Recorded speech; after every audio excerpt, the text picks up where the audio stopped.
Podcast Landívar. Bienvenidos a la parte 2 del Podcast Landívar. Soy Mafer Cruz, coordinadora de comunicación externa de la universidad. En la primera parte abordamos la cotidianidad del problema del agua en Guatemala, con el viceministro del Agua, Jaime Carrera, y el vicerrector de Investigación y Proyección de Landívar, Juventino Gálvez. Ahora, acompáñanos a profundizar más sobre si es viable tener una ley de aguas en el país y qué otros pasos tendríamos que dar. Presentaron avances en la iniciativa de ley que tiene que ver con la ley de aguas específicamente por las autoridades pertinentes. Varios ríos que recorren por Escuintla se han convertido en drenajes. El 90% de las fuentes de agua de Guatemala están contaminadas, a pesar de tener el doble de disponibilidad del promedio mundial.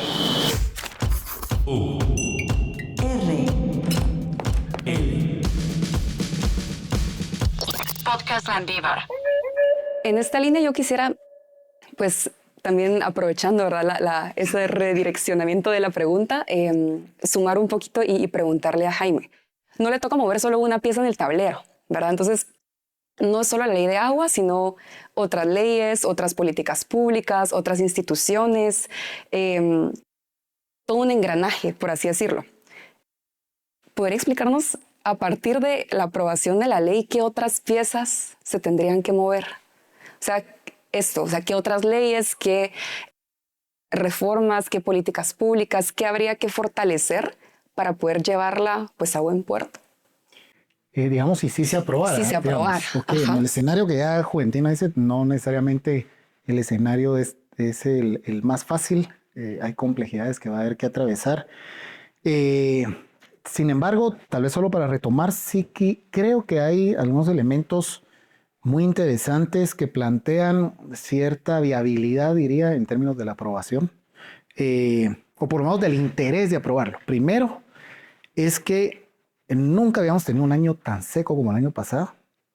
Tanto los sectores productivos importantes del país tuvieron pérdidas y reducciones en su rentabilidad, básicamente por condiciones climáticas que están fuera de nuestro control, pero no está fuera del control del Estado, digamos, poder construir infraestructura, poder generar mejor gestión, mejorar las condiciones del territorio para asegurar bosque, para asegurar que no hay impermeabilización en áreas que deben tener capacidad de infiltración, etc.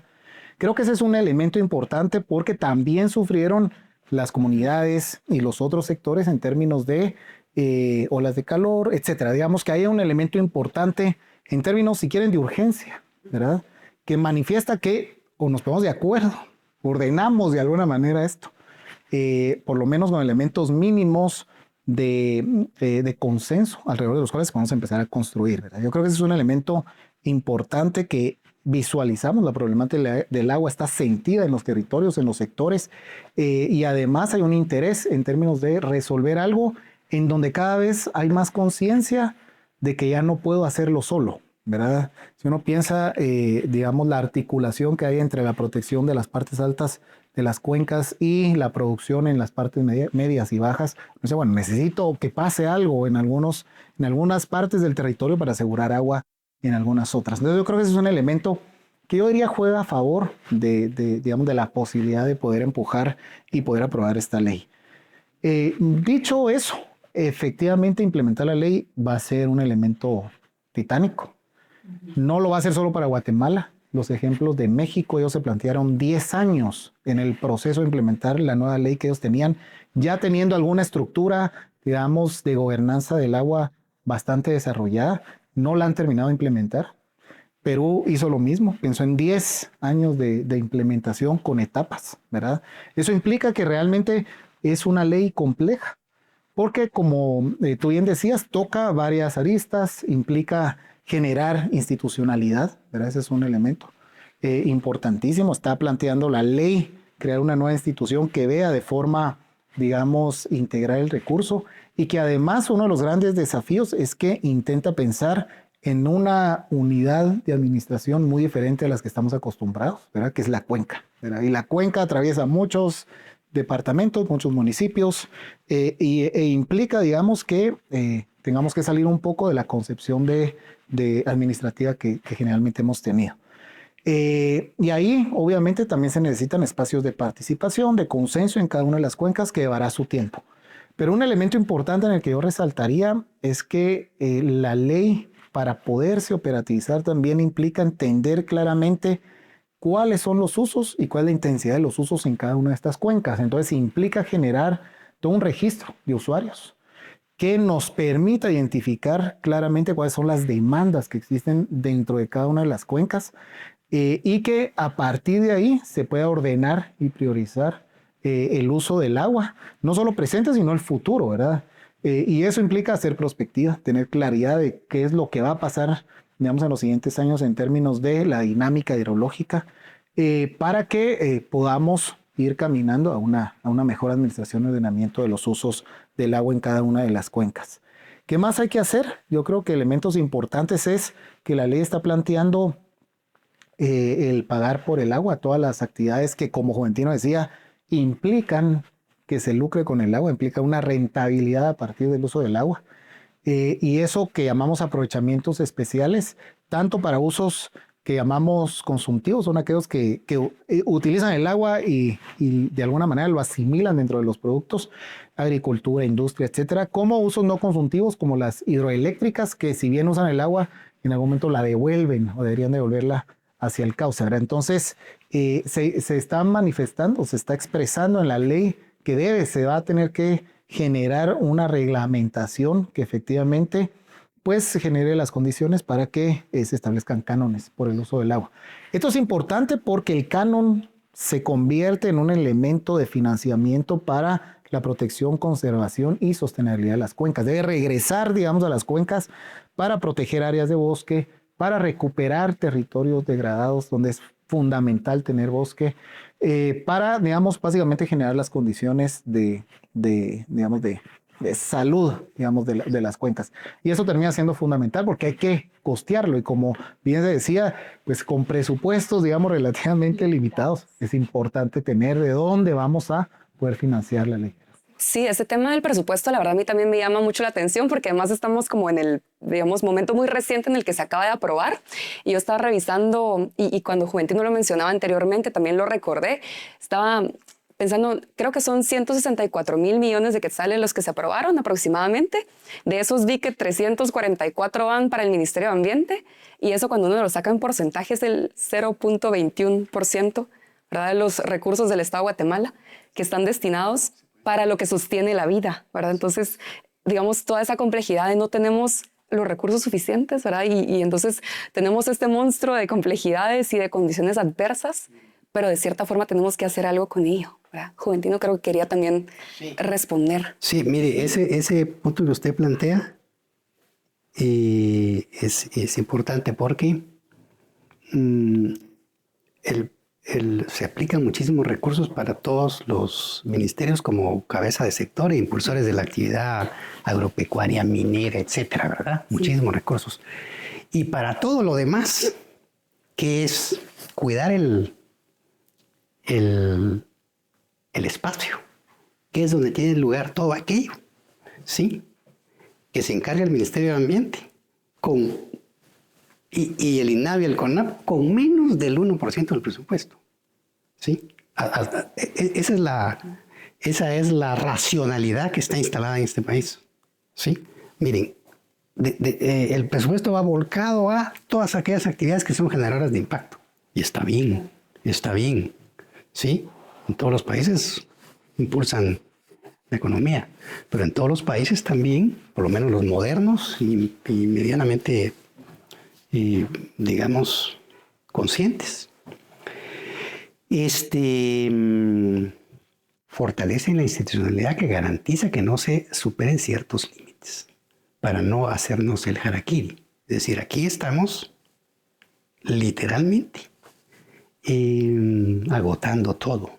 Los suelos, los lagos, las especies, ¿verdad? Los bosques, acumulando toneladas de basura en el territorio de las costas. Y la gente vive en unas condiciones que se explican por todas esas carencias ambientales muy precarias. Si ustedes se van a la zona costera es como llegar al siglo XVII. ¿Sí? Es tremendo. Vuelvo a esta idea de que yo sí creo en la ley de aguas, pero no creo que sea el factor que va a resolver todos los problemas inherentes al agua. Es más, habría que hacer una evaluación para determinar si en qué medida una ley de aguas resuelve la crisis del agua. ¿Sí? O hasta dónde llega. Ahora, si la ley de aguas es la que va a posibilitar que venga una enorme cantidad de recursos y se instalen capacidades para hacer lo que ya decíamos antes, ¿verdad? Sí, para capturar agua, distribuir agua, para llevar a escala muchas prácticas territoriales que son de pequeña escala, buenas prácticas, que vos conocés, que nunca alcanzan escala porque no hay institucional pública que acompañe. Por ejemplo, la reforestación en zonas de recarga, la cosecha de agua de lluvia, los balances hídricos locales, las mancomunidades de cuenca, los mapas de escasez o de estrés, digamos, o los sistemas de alerta temprana. Todo eso ocurre en escalas chiquitas, ¿sí? Nunca se emplean. Entonces, si la ley de aguas va a hacer todo eso, buenísimo. Pero lo que quiero decir es que tendemos a generar la ilusión de que la ley de aguas va a resolver todo. Y yo les digo una cosa, se aprueba el siguiente mes la ley de aguas y no va a pasar nada. No va a pasar nada si en los siguientes 2, 4, 6 y 8, 10 años trabajamos de una manera sistemática, con una escala grande, con una enorme cantidad de recursos para meter eso. Si la ley no va en esa dirección, se va a sumar a el montón de instrumentos legales que tiene este país, sobre los cuales se hace tremendos espectáculos, ¿verdad? A la hora de que se aprueban, a la hora de que se presentan, ¿verdad? Pero nunca se hacen operativos. Y ese es el desafío. Y sobre esa línea es que hay que hacer el juicio de esta ley, ¿verdad? Es decir, no hay que celebrar la ley por que como hemos tenido 40 años y ahora sí celebremos que finalmente, ¿verdad? Creo que hay que ser, y esa es un poco la labor que tiene la universidad y la vicerrectoría a través de sus centros de investigación, pues asumir una postura, digamos, crítica en el sentido de juzgar las cosas tal cual y todo eso. Y en la medida que nos dejen, proponer. Yo quisiera complementar, en realidad el tema de la inversión es fundamental y hay que hacer o tratar de direccionar los fondos públicos de la manera más estratégica. Digamos, si uno piensa en una de las fuentes de inversión más importantes del Estado, tiene que ver con los fondos que se mueven en el sistema de consejos de desarrollo. Y ahí sí hay competencias para las municipales muy claras alrededor de, por lo menos, asegurar ciertas descargas con ciertos estándares ambientales que generalmente los pone, digamos, la entidad ambiental. Y ahí logramos este año, en el seno del CONADUR, que se aprobara un punto resolutivo muy importante, que cada municipio por los próximos años tenga que priorizar 2 proyectos de tratamiento de aguas residuales y de gestión de los residuos sólidos, que es otro de los grandes problemas que tenemos en nuestras aguas, porque estamos realmente moviendo grandes cantidades de basura alrededor de nuestros ríos. De manera a asegurar que haya una focalización de una buena parte, una buena proporción de los fondos que maneja el sistema hacia problemáticas que está padeciendo el recurso y que afectan la calidad de vida de todos. Yo creo que esos mecanismos adicionales, otro importante, porque efectivamente creo que Juventino tiene toda la razón, la ley no va a resolver todas las problemáticas, ni va a ser automática su operativización, tiene que ver con darle coherencia a la política pública. Estamos en el mismo proceso generando la Política Nacional para la Protección y Conservación del Recurso Hídrico, que implica tratar de darle coherencia a los programas, presupuestos y proyectos que ya las instituciones tenemos y que afectan el territorio, que afectan los recursos naturales, de manera a hacer que esos fondos sean complementarios a partir de una visión que tenga criterios del recurso hídrico, ¿verdad? Y eso nos parece fundamentales. Ya vamos a empezar a trabajar en 2 planes pilotos de 2 cuencas, en donde se está haciendo un trabajo, digamos, casi que de carpintería para intentar de inducir que esas acciones que otros ministerios tienen, como de agricultura sostenible, de agroforestería, de incentivos forestales, de corredores biológicos que trabajamos con el CONAP, tengan sentido en la lógica de una sombría que nosotros llamamos los planes de protección y conservación de cuencas. Es un tema súper extenso y además los dos son perfiles muy expertos y es muy rico conversar con ustedes sobre esto, pero lamentablemente tenemos tiempo limitado para el episodio. Entonces a mí me gustaría que ahorita pudieran ambos darnos una reflexión de cierre, ¿verdad? Y un poco pensando a futuro y sabiendo y reconociendo ahora que la ley de aguas no es, digamos, como la varita mágica y lo único que va a enmendar la situación. Me gustaría que ambos pudieran cerrar dándonos un mensaje desde sus distintos espacios, ¿verdad?, de acción, desde el gobierno, desde la academia. ¿Cómo podemos nosotros aportar en nuestros espacios a la defensa, a la gestión y al cuidado del agua, reconociéndola como un bien público y esencial? No sé si quiere comenzar.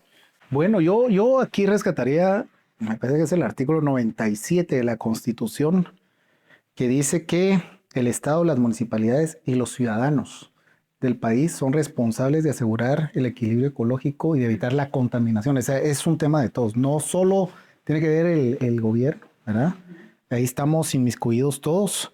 Y en ese sentido yo creo que si algo es importante en este año que se nos viene, es que el agua no salga, digamos, de la discusión social, ¿verdad? Del diálogo social, académico, político, que se convierte en un tema más allá de la aprobación de la ley, ¿verdad? Que nosotros consideramos, como ya se dijo, necesaria, pero no suficiente para administrar bien el recurso, que sea un tema que realmente resuene, digamos, en la sociedad, porque es un tema que si no abordamos y que si no de alguna manera intentamos corregir todo aquello que no está funcionando alrededor del recurso, nos va a perjudicar a todos los que vivimos hoy y a las próximas generaciones. Entonces creo que es un momento ideal, creo que existen algunas ventanas de oportunidad para ir de alguna manera empujando iniciativas que puedan mejorar la gestión.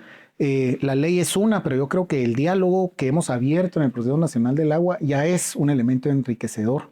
Creo que hemos empezado a acercar algunas posturas, por lo menos entendemos mejor a los actores y a los sectores. Creo que también hemos encontrado en algunos espacios muy buena disponibilidad, yo diría bastante auténtica, bastante, digamos, comprometida y bastante, yo diría incluso estratégica en el sentido de la necesidad de pues abordar el tema.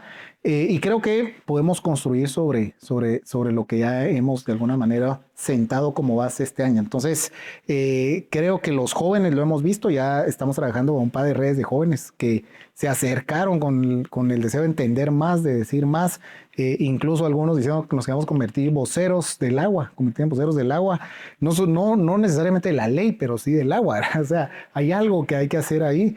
Y creo que esos elementos, si los podemos mantener vivos, por lo menos en los siguientes meses, como para tratar de decirle a los tomadores de decisiones en cualquier nivel y de cualquier poder, ¿verdad?, del Estado, que necesitamos hacer algo con el agua, es importante. Yo creo que ese es un elemento, más allá de las acciones que ya se han muchas veces socializado, puntuales sobre qué podemos hacer alrededor del agua.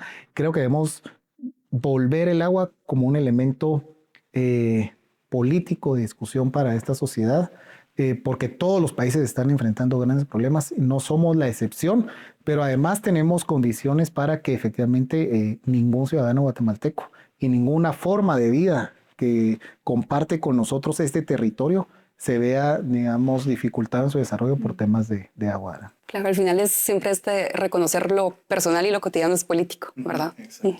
Y Juventino, desde el lado de la academia. Sí. Bueno, dos líneas de comentarios. Uno, pues nosotros trabajamos como ya se ha dicho en otros espacios, universitariamente, ¿verdad? Y educando, ¿verdad? Tenemos presencia en los 9 campus del país e investigando y poniendo a disposición, digamos, información e instrumentos, digamos, para la acción. Y eso lo venimos haciendo desde hace mínimo 25 años, ¿sí? Yo creo que la universidad, a través del YARNA primero, ahora también del otro Instituto de Investigación en Ciencias Humanistas y de la Vicerrectoría de Investigación en su conjunto, son un actor no solo pionero, ¿verdad?, en muchísimas líneas de investigación, sino que, digamos, contundente y central digamos, en el análisis del agua y el contexto económico político en el que se pueden explicar sus estados. Por ejemplo, la línea de economía agua, digamos, todo lo que sabemos en esa línea tiene sus bases en el trabajo del instituto, en el trabajo del YARNA. Luego se ha ampliado, si quieren, ¿verdad? Ha habido otras miradas. Afortunadamente logramos que el INE, ¿verdad? Cuando Jaime todavía estaba por aquí, que el INE oficializara como parte del Sistema Estadístico Nacional nuestras investigaciones. Y ahora sabemos que el Banco de Guatemala está trabajando en las cuentas económicas y ambientales, ¿verdad? Entonces hemos visto el agua desde diferentes perspectivas, desde diferentes escalas, desde la lógica de distintos actores, ¿verdad? Y eso lo seguimos haciendo y lo seguiremos haciendo porque es una línea permanente. Y lo otro es que si en síntesis no ha existido una correlación de fuerzas favorable para una ley de aguas, yo creo que hay que construirla. Hay que construirla con acción política. Miren, la gente que está afectada por la carencia de agua es la mayoría, ¿sí? Y por lo tanto hay que trabajar con esa mayoría. La ley de aguas tiene que tener arraigo en esa mayoría. Y ahí sí se necesita acción política. O sea, necesitamos ciudadanos y organizaciones politizadas en favor del agua. Y eso es distinto a pensar que el problema es de todos. Sí, cuando decimos el problema es de todos, se diluye. Es de actores concretos, ¿sí? Y actores que tienen responsabilidad para empezar, ¿verdad? El gobierno es un actor responsable. Y ahí están las alcaldías, ¿sí? Pero están los usuarios finales, ¿verdad? Hay que hacer un trabajo político para que se reclame la ley como un instrumento para darle la condición de bien de dominio público y de recurso de uso común. Eso es lo que necesitamos hacer. Y si no se aprobara la ley, en un escenario en el que no se apruebe, yo sí creo que hay que rescatar la idea de invertir en infraestructura. Que para eso es una decisión del gobierno, de hacer préstamos, de privilegiar préstamos para eso, ¿verdad? Y de darle escala a muchas iniciativas, como decía antes, pequeñitas, ¿verdad? De nivel comunitario, local, pero que se quedan en ese nivel porque no hay institucionalidad pública que las escale. Es decir, se puede hacer. Esa es la verdadera prueba. Incluso esa arraigo material, obras, etcétera, podría persuadir más a los actores para hacer una ley, ¿sí? Hacer una ley. Sí, no siempre la escasez lleva a elegir una ley, digamos, a veces va en la dirección contraria, digamos, actúa como un incentivo para más acaparamiento, ¿sí? Entonces, ese podría ser un buen elemento de persuasión para, no, miren, ya más o menos tenemos estas condiciones, ahora sí, regulemos.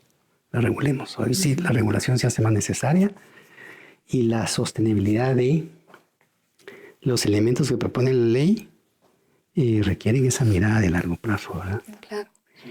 Pues entonces cerramos con varios, digamos, retos, ¿verdad? Desafíos, pero también invitaciones a invertir, invitaciones a buscar y voltear la mirada a esas iniciativas comunitarias que han servido y que se pueden escalar, pero también la invitación a seguir educando, formando, investigando, y eso es algo que intentaremos seguir haciendo pues a través de recursos como este podcast, ¿verdad? Que lo tendremos a disposición de diferentes públicos para que puedan seguir educándose y aprendiendo sobre estos temas.